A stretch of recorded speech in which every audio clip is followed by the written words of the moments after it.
Hello, ito na request nyo. Ikaw ang mauna. Tapos na daw sa kantahan, kaya dramahan na daw.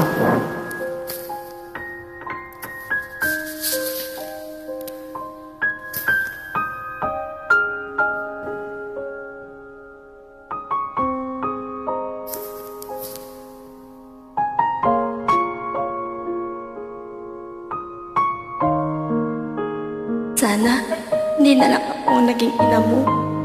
Sana, hindi rin kita naging anak. Ngayon, kung iniisip mo, na hindi mo ako pinili bilang ina mo, sana maisip mo rin na hindi ito ang buhay na pinili ko. Para sa inyong mga anak ko, kung iniisip mo na sana binalik kita sa tiyan ko, sana naman, naisip mo rin sa gusto hindi naman. Para hindi niyo manalasan ang hirap dito sa mundo. Pero nandito na ako. Nandyan na kayo. Ay, nandito na ako. Saan man lupalop ng mundo, dito dala-dala ko ang obligasyon ko sa inyo. Nabigyan kayo ng magandang buhay dahil magulang niyo ako. Hindi mo ako naintindihan. Hindi ko hinihingi lahat na yun. Mga binigay niyo sa amin. Kayo ang may gusto nun, hindi ako. Dahil mahal ko kayo. Dahil mahal ko kayo. Ngayon, sabihin mo sa akin. Sinasabi mo, hindi kita naiintindihan. Bakit anak? Ako ba? Inintindi mo kahit minsan. Hindi. Sarili mo lang iniintindi mo.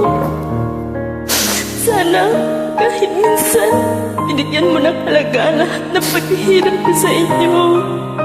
Lahat ng sakrisyo ko sa inyo. Sana tuwing umiinom ka ng alak, habang iniisip mo ang sigarilyo mo, habang nilulustay mo ang pera pinadala ko, sana maisip mo rin kung ilang pagkain ang tiniis ko. Hindi kainin para lang mapagpadala ako ng pera sa inyo.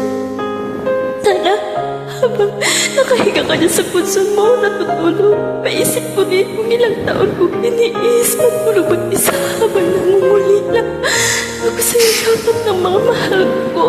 Sana maisip mo kahit kaunti kung gaano kasakit sa akin ang mag-alaga ng ibang bata. Hindi ko kaano-ano, samantalang kayong mga anak ko, hindi ko man lang maalagaan.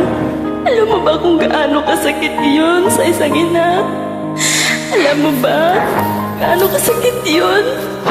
Kung hindi mo ako kayang ituring bilang isang ina, respetuhin mo man lang ako bilang isang tao. Yun lang, anak. Yun man lang.